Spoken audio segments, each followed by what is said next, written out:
நமஸ்காரம். நல்லவர்களே துன்பப்படுகிறார்களே, அதுக்கு கடவுள் காரணமா? நான் என்ன தப்பு பண்ணிருக்கேன்னே தெரியாமல் எனக்கு தண்டனை வழங்கப்படுகிறதே, இது நியாயம்தானா? இந்த கேள்விக்கு நாம கடந்த 2 நாள் பதில் பார்த்திருக்கோம். அதன் தொடர்ச்சியா வேறு சில கருத்துக்களை முன்வைக்கிறேன். நேற்றுக்கு பேசும்போது ஒரு வைத்தியர் நாம் எதனால இப்படியெல்லாம் இந்த வியாதி வந்ததுன்னு அப்படியே காரணத்தை சொல்ல முடியாவிட்டாலும் வைத்தியம் பார்க்கிறார், வியாதியை குணப்படுத்துகிறார். குணப்படுத்த வந்தவரை போய் நீர் தான் வியாதிக்கு காரணம், நீர் ஏன் என் காரணத்தை கண்டுபிடிச்சு சொல்லல என்றெல்லாம் கேட்க மாட்டோம். நியாயமும் இல்லை.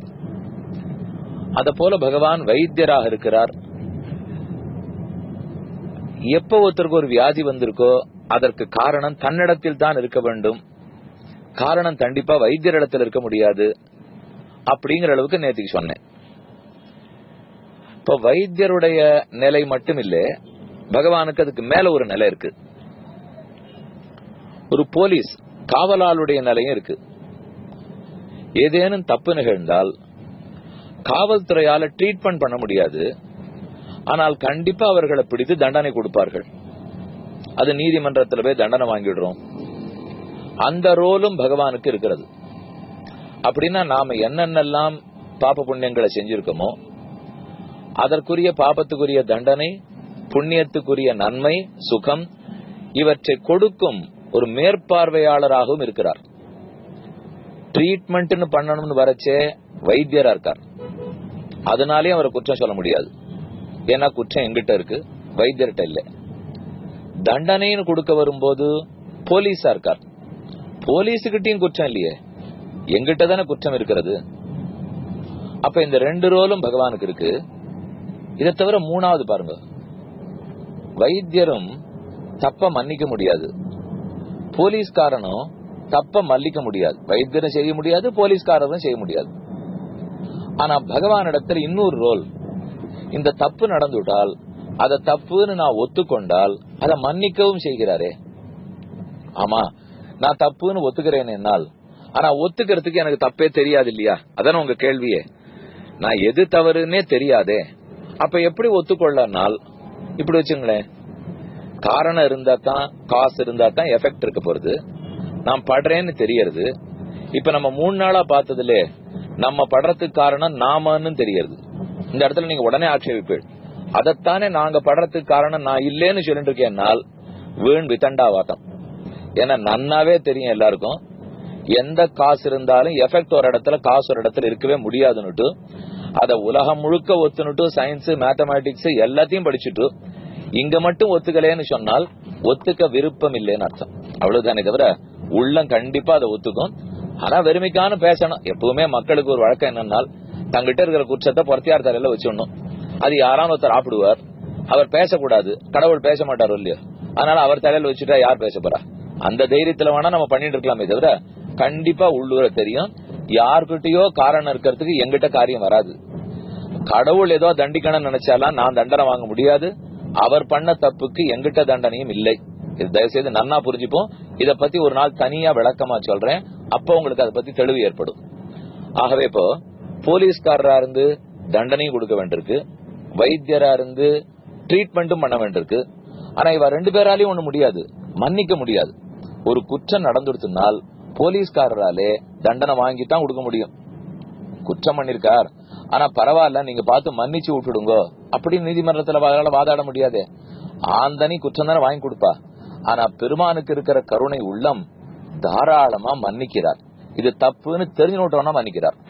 எனக்கு தான் தெரியாதேன்னு கேட்டீங்கன்னால் படுறோமோ இல்லையோ, கஷ்டப்படுறோம் தெரியறது, இந்த கட்டத்துக்கு காரணம் எங்கிட்ட இருக்குன்னு தெரியறது, அப்ப தாராளமா தப்பு இருக்கு. அந்த தப்பா ஒரு ஒண்ணு ஸ்பெசிபிக்கா எங்கிட்ட நீ மென்ஷன் பண்ணி பண்ணிருக்கிற பாப்பங்களுடைய லிஸ்ட கொடுத்து சரணாகதி பண்ணுன்னா சொன்னார்?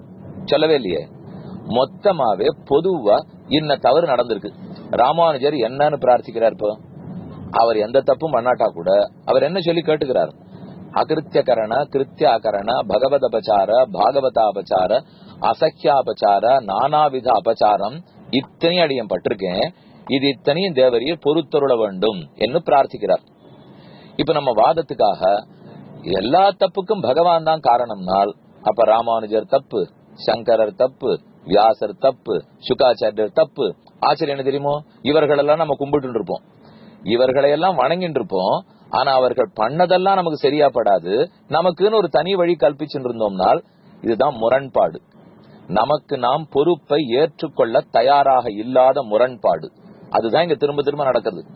இப்ப கடவுள் இருக்காருன்னு சொல்லுவா, அவரை மொத்தமா நம்புறேன், அவர் தான் அத்தனைக்கும் காரணம்னுவா. ஆனா அவருக்கு காரணம் இல்லேன்னு வேதவியாசர் சொல்லிட்டு இருக்கார். பிரம்மசூத்திரத்தில் வைஷமிய நைர்கிரண்யன சாபேட்சத்வாத் தெளிவா சொல்லியிருக்காரு. இது இன்னைக்கு பிறக்கிற கேள்வி இல்லை, ரொம்ப நாளா இருக்கிற கேள்வி. அதனால தனித்தனியா நம்ம குற்றத்தை தெரிந்து கொண்டு பட்டியலிட்டு பாவ மன்னிப்பு வாங்கணுங்கிற தேவையில்லை. மொத்தமாவே ஏதோ தவறுகள் நடந்திருக்கு, அது எந்த பிறவியில எது வேணா நடந்திருக்கட்டும். இப்ப அதை பத்தி ஆராய்ச்சியே பண்ண வேண்டாம். பண்ணி தெரிஞ்சுக்கணும்னா தெரிஞ்சுக்கலாம், ஆனா அது தெரிஞ்சிருந்த லாபம் இல்லை. அதை தெரிஞ்சுக்கிறதுக்கு போனோம்னால் அப்ப ட்ரீட்மெண்ட்டுக்கு எப்ப போவோம்? வைத்தியர் ட்ரீட்மெண்ட் கொடுக்குறேன், இதோ படுத்துக்கோங்கிறார். இல்ல எனக்கு எதனால வியாதி வந்ததுன்னு முதல்ல ரிசர்ச் முடிக்கணும்னு போனேன்னு வச்சுங்க, அப்ப வியாதி முத்திப்படும். ட்ரீட்மெண்ட்டுக்கு படுத்தா தான் இப்ப வியாதி தீரும். வியாதி ஏன் வந்ததுன்னு காரணத்தை தேடி போனால் மேலும் வியாதி முற்றும், மறுபிறவி, மேலும் மேலும் துன்பம். இதற்காக பகவானிடத்துல பிரார்த்தனையை வச்சோம்னால் அவர் மன்னிக்கவும் செய்கிறார். இந்த தண்டனையே வேண்டாம், வியாதி உடனே சரியா போடும் என்றும் எதிர்பார்த்து கொடுக்கிறார். அப்ப 3 ரோல் பார்த்திருக்கோம் அவருக்கு. இப்போ ட்ரீட்மெண்ட் கொடுக்கிற டாக்டரா இருக்கார், தண்டனை கொடுக்கிற போலீஸா இருக்கார், மன்னித்து ஏற்றி இது ஒண்ணுமே இல்லை அப்படின்னு சொல்ற கருணை உள்ளங்கொண்ட மாதா பிதாக்களாகவும் இருக்கிறார். பெற்றோர் தானே என்ன தப்பு நடந்தாலும் சரின்னு தள்ளுபடி பண்ணிட்டு தண்டனை கிடையாது, நல்லதா இருந்துக்கோன்னு சொல்லுவா. அப்ப பெற்றோர் ரோல எடுத்துக்கிறார். போலீஸ் தண்டனை வாங்கி கொடுப்பா, அதையும் ஏத்துக்கிறார். டாக்டர் ட்ரீட்மெண்ட் கொடுப்பார், அதையும் ஏத்துக்கிறார். இந்த 3 ரோலும் பகவான் இருக்கு. அது எந்த ரோலை நாம உபயோகப்படுத்திக்கணுங்கிறது இப்ப நம்ம கிட்ட தான் இருக்கு. அவரை வெறும் டாக்டரா வச்சிருந்தோம், மன்னிப்பெல்லாம் கேட்கறதா இல்ல, தண்டனைகள்லாம் அப்புறம் பாத்துக்கிறேன் நான் வேற யார்ட்டியானோ, நீ ட்ரீட்மெண்ட் பண்ணும், டாக்டரா இருப்பார். டாக்டராவும் எதிர்பார்க்கல, பெற்றோராவும் எதிர்பார்க்கல, நீ என்ன எனக்கு சொல்றதுன்னா கண்டிப்பா தண்டனை கொடுப்பார். இதுல கட்டப்படுறோம் தண்டனைன்னு மட்டும் பாக்குறமே தவிர ஈக்குவலா புண்ணியத்துக்குண்டான சுகத்தையும் கொடுக்கிறாரு, அதுவும் அவர் தான் கொடுக்கிறார். எத்தனை பேர் வாழ்க்கையில நன்னா இருக்கா? எல்லாருக்குமே கட்டம் வரத்தான் வரும். இதுல கேட்கிறவர்கள் என்ன புரிஞ்சுடுவான்னா, நல்லவர்கள் கட்டமே பட்டு இருக்கான்னு. அப்படி இல்லையா? அவர் வீட்லயும் கல்யாணம் நடக்கிறது, கச்சேரி நடக்கிறது, பொண்ணு புள்ள எல்லாம் பிறக்கிறது, வேலை இருக்கு, எல்லா இடத்துலயும் நல்லது இருக்கு. கொஞ்சம் நடுவுல வர்ற தீமை நமக்கு பெருசா தெரிஞ்சு விடுறது, என்ன படுறதுக்கு சக்தி இல்லை, அதனால தெரியறது நியாயம். ஆனா நல்லதே யாரும் அனுபவிக்கிறேன்னா சொல்லக்கூடாது. அப்ப அந்த நல்லது மட்டும் எங்க இருந்து வரும்? அதையும் அதே கடவுள் தானே கொடுத்தாகணும். அப்ப புண்ணியத்துக்கு பலத்தையும் கொடுக்கிறார், பாபத்துக்கு தண்டனையும் கொடுக்கிறார். அது போலீஸ்காரராக. இத்தனைக்கும் போலீஸ்காரர் இப்போ யாரும் புண்ணியம் பண்ணா சரியா ரோட்ல ஓட்டினாருங்கிறதுக்காக நமக்கு ஒன்னும் பரிசெல்லாம் தர முடியாது இல்லையா? அவர் தப்பு பண்ணாதான் தண்டிப்பா. பெருமாள் புண்ணியத்துக்கும் பலம் கொடுக்கிறார், பாபத்துக்கும் பலம் கொடுக்கிறார். எல்லாத்துக்கும் மேலே பெற்றவனாக இருந்து மொத்தத்தையும் மன்னிச்சு ஏத்துக்கிறார். இன்னொரு 4வது ரோல் இருக்கு. இது இப்படித்தான் இந்த உண்மையெல்லாம் நமக்கு புரியணுமே, திடீர்னு தெரியாது இல்லையா? இதை தெரிவிக்கிறதுக்கு ஆச்சாரியனாகவும் ஒரு நிலைப்பாடு எடுக்கிறார். ஆச்சாரியனா குருவா இருந்து உனக்கு இது இத்தனை இப்படித்தாங்கிற சொல்லி கொடுக்கறேன், நானும் வாழ்ந்து காட்டுறேன், என்ன ஆச்சாரியங்கிற ரோலையும் எடுத்துக்கிறார். இது இத்தனையும் எடுத்துக்கொண்டு செய்கிறாருங்கிறத புரிஞ்சுப்போம். இது இன்னைக்கு இருக்கட்டும். இன்னொரு முக்கியமானது இருக்கு. நான் செய்யற எல்லாத்துக்குமே கடவுள் தானே காரணம். ஆகவே நான் படுற குற்றத்துக்கெல்லாம் தண்டனைக்கெல்லாம் அவர்தான் காரணம். ரொம்ப நாளா கிளிப்பிள்ளையாட்ட இந்த பேச்சு நடந்துட்டே இருக்கு. இப்போ என்ன அதுக்கு பதில்? வியாசர் என்ன சொல்லியிருக்கார், சுகர் என்ன சொல்லியிருக்கார், அவர்கள்னா கிளிப்பிள்ளை.